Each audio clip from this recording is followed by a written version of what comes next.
अरमान के ऊपर से हटी नहीं थी। वो पूरी तरह से खामोश थी। अरमान के शब्दों ने उसे अंदर तक हिलाकर रख दिया था।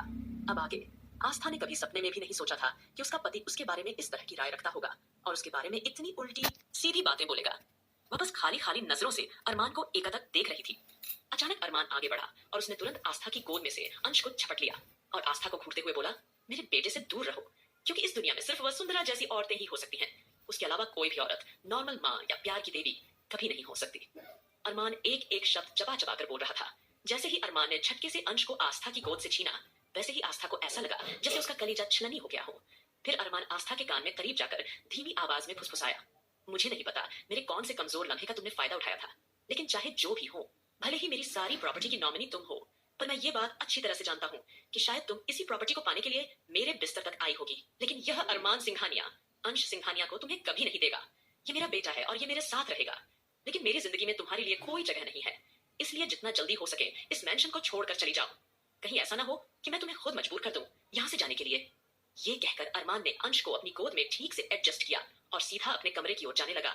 वहीं सब लोग अरमान के इस रवैये से पूरी तरह से हैरान थे। किसी ने सपने में भी नहीं सोचा था कि अरमान आस्था के साथ इस तरह का कठोर व्यवहार करेगा।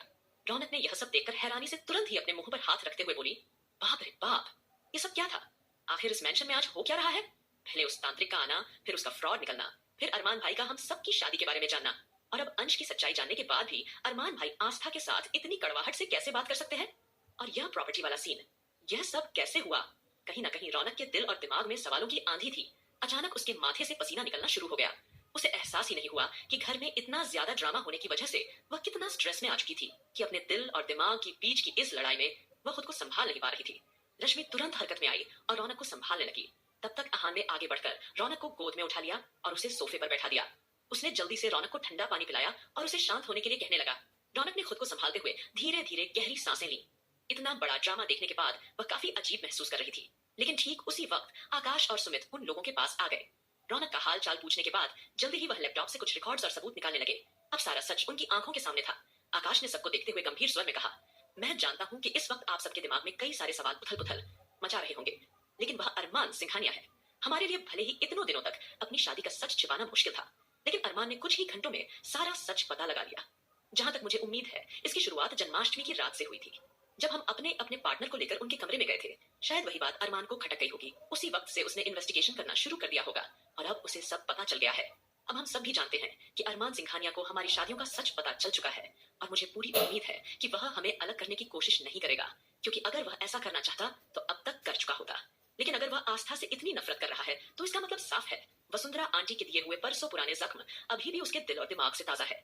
और ऊपर से वसुंधरा आंटी ने एक बार फिर नई चाल चलकर अरमान को यह यकीन दिला दिया है कि औरतें कभी किसी की सगी नहीं हो सकती। अब जैसे ही आकाश ने कम शब्दों में सारी सिचुएशन सबको समझाई, तो कहीं ना कहीं सभी लोग हैरानी से भर चुके थे। वहीं नानी माँ तो खुद को रोक नहीं पाई और तुरंत बोल पड़ी, अरे वाह, हमने तो कभी सपने में भी नहीं सोचा था कि हमारे दामाद जी इतने बुद्धिमान होंगे। लेकिन इन सारी बातों में हमारी गोरी बिटिया का क्या दोष है? वह बेचारी तो बिना वजह पिस रही है। दामाद जी हमारी गोरी बिटिया के बारे में इस तरह की अनाप शनाप बातें कैसे बोल सकते हैं? आप सब लोग कुछ तो करो, फटाफट से हमारे दामाद जी की बीमारी का इलाज खोजो और पता लगाओ कि वो कब तक ठीक होंगे। जब तक वह ठीक नहीं होंगे तब तक हमारी गोरी बिटिया उनकी नफरत कैसे बर्दाश्त करेगी? आज हमने उनकी आंखों में गोरी बिटिया के लिए जो नफरत देखी है, उसे हमें गौरी बिटिया के लिए हद से ज्यादा डर लग रहा है।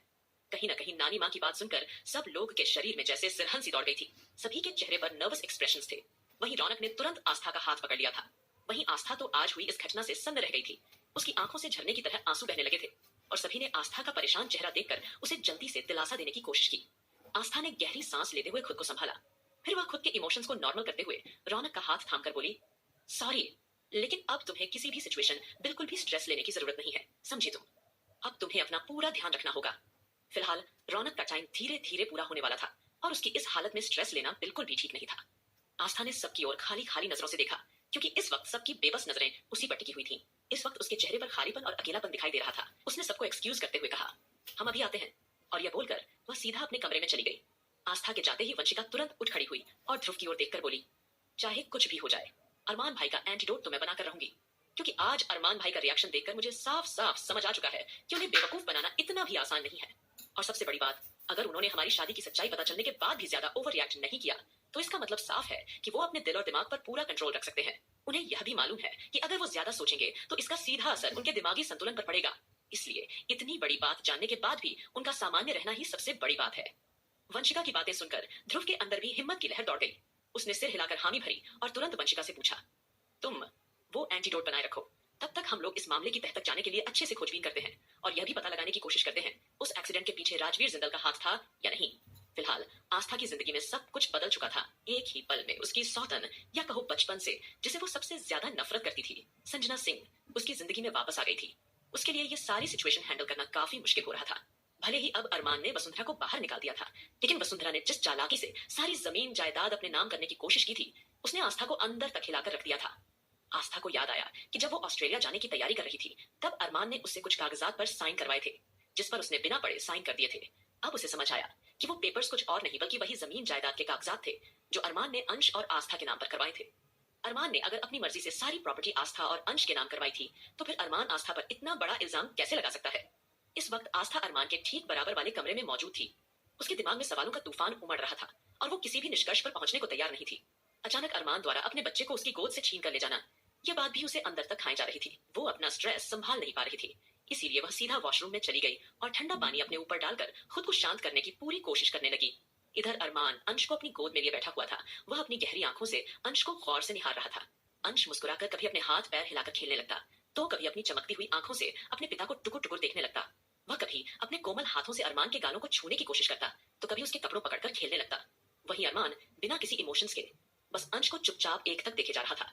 फिलहाल अरमान के हाथों में एक रिपोर्ट थी जो साफ साफ यह साबित कर रही थी कि अंश उसी का बेटा है। फ्लैशबैक, जिस वक्त सभी घर वाले अरमान को नजरअंदाज कर रहे थे और अंश को ज्यादा अहमियत दे रहे थे, यह बात अरमान को कहीं ना कहीं खटक गई थी। उसने इस बारे में गंभीरता से सोचा, एक नौकरानी के बच्चे को घर सारे सदस्य इतनी इंपॉर्टेंस क्यों दे रहे हैं? और जब आस्था ने सबके सामने उसे एटीट्यूड से जवाब दिया, तो वो बुरी तरह भड़क गया था। उसी पर उसने मन में ठान लिया था कि वह आस्था और अंश का रहस्य जानकार रहेगा। इसलिए उसने अपने सीक्रेट गार्ड्स के जरिए इस मामले की तहकीकात करवाई थी, क्योंकि मारिया और टाइगर दोनों ही उस वक्त उसके सवालों को जवाब नहीं दे पा रहे थे। जब से मारिया और टाइगर फार्म हाउस पर शिफ्ट हुए थे, अरमान को कुछ अजीब लगने लगा था, लेकिन उसने उन दोनों से कुछ कहा नहीं, क्योंकि मारिया प्रेग्नेंट थी और टाइगर को उसकी जरूरत थी। और आस्था ने जब से कम शब्दों में अरमान को उनके रिश्ते की अहमियत समझाई थी, तब से अरमान का दिल अनजानी आशंका से धड़क रहा था कि एक मामूली सी लड़की उसके सामने इस तरह से बेखौफ होकर कैसे बात सकती है। बहुत जल्द ही अरमान ने अपनी सोर्स का इस्तेमाल करते हुए सभी की शादियों का राज पता लगा लिया था। और जब अरमान को यह पता चला कि उसका ऑलरेडी एक बेटा भी है, तो यह जानकर अरमान पूरी तरह से दंग रह गया था। अरमान यह बात अच्छी तरह से जानता था कि अगर उसने अपने दिमाग का ज्यादा इस्तेमाल करने की कोशिश की या यह बात जानने की कोशिश की आखिरकार उसका बच्चा कब कैसे इस दुनिया में आया था, तो पक्का उसका ब्रेन डैमेज हो सकता है। क्योंकि ध्रुव बहुत पहले ही उसे सारी बातें समझा चुका था। वैसे भी अरमान कोई जज्बाती होकर सोचने वाला व्यक्ति नहीं था। उसे अपना अच्छा बुरा अच्छी तरह से पता था, इसलिए उसने अपने दिमाग को पूरी तरह से कंट्रोल किया हुआ था और अपने दिमाग पर बिना कोई स्ट्रेस आए उसने अपनी छानबीन जारी रखी थी। जिस वक्त आस्था रात में अंश को उसके करीब छोड़कर गई थी, उसका ध्यान रखने के लिए, उस वक्त उसने अंश के कुछ बालों का सैंपल लेकर अपने बालों के साथ मिलाकर डीएनए टेस्ट भिजवा दिया था। अरमान हर पॉसिबिलिटीज के लिए इमोशनली रेडी था, इसलिए डीएनए टेस्ट की रिपोर्ट में यह देखकर कि अंश उसका ही बेटा है, अरमान को ज्यादा हैरानी नहीं हुई और ना कोई एहसास महसूस हुआ, क्योंकि इमोशनली उसने खुद तब तक हर सिचुएशन के लिए तैयार कर लिया था। क्योंकि उसकी दिमागी हालत उस वक्त ऐसी हो चुकी थी कि वो किसी को कुछ कह नहीं सकता था, इसलिए उसने डिसीजन लिया कि वो अब अच्छी तरह से सब लोगों को सबक सिखाएगा। लेकिन उसके कुछ भी करने से पहले ही यह भूत प्रेत का कांड हो गया। और जब आस्था ने उस तांत्रिक के सामने आकर अरमान को अपना पति कहा, तो उसका शक यकीन में बदल गया। हो ना हो अंश उसका ही बेटा होगा, तब से उसका दिमाग सारा सच जानने की उधेड़ बुन में लग गया था। और अरमान ने अब सारा सच उन्हीं मुंह से उगलवाने के लिए मोनालिसा का इस्तेमाल किया और मोनालिसा के चोरी किए सामान को देखकर सब लोग झुंझलाहट में अपना सारा सच उगल भी बैठे। फिलहाल अरमान ने यह सब सोचकर अपना सर झटका और अगले ही पल अंश को देखकर गहरी मगर धीमी आवाज में बोला, अगर तू मेरा बेटा है तो अब से तू ही मेरा वारिस है। और ये बात मैं ऑलरेडी साबित कर चुका हूँ, बहुत पहले ही अपनी सारी प्रॉपर्टी तेरे नाम करके। लेकिन तेरे नाम के साथ तेरी माँ का नाम भी नॉमिनी के तौर पर वहां मौजूद है और मुझे तेरी माँ का नाम हर हाल में वहां से हटाना होगा, क्योंकि कोई भी औरत भरोसे के लायक नहीं है और किसी भी औरत की तुम्हारी जिंदगी में कोई जगह नहीं है। अरमान बड़े ही कड़े शब्दों में अंश से बातें कर रहा था। वहीं अंश अपनी टिमटिमाती हुई आंखों से पलकें झपकाते हुए अपने पिता को मासूमियत से देख रहा था। उसे नहीं पता कि उसका बाप उसे क्या समझाने की कोशिश कर रहा है। वहीं अरमान अंश को इस तरह से इंस्ट्रक्शन दे रहा था मानो जैसे कोई टीचर अपने किसी स्टूडेंट को इंपॉर्टेंट लेसन के बारे में समझा रहा हो। अरमान उसे औरतों के बारे में समझा रहा था कि उसे किसी भी औरत पर किसी भी तरह से भरोसा नहीं करना है, अपनी माँ पर नहीं। और जिस तरह तेरी माँ कैंची की तरह अपनी जुबान चलाती है ना, तो मुझे शक है कि जरूर उसके दिमाग में कोई ना कोई खिचड़ी पक रही होगी। आगे क्या होगा?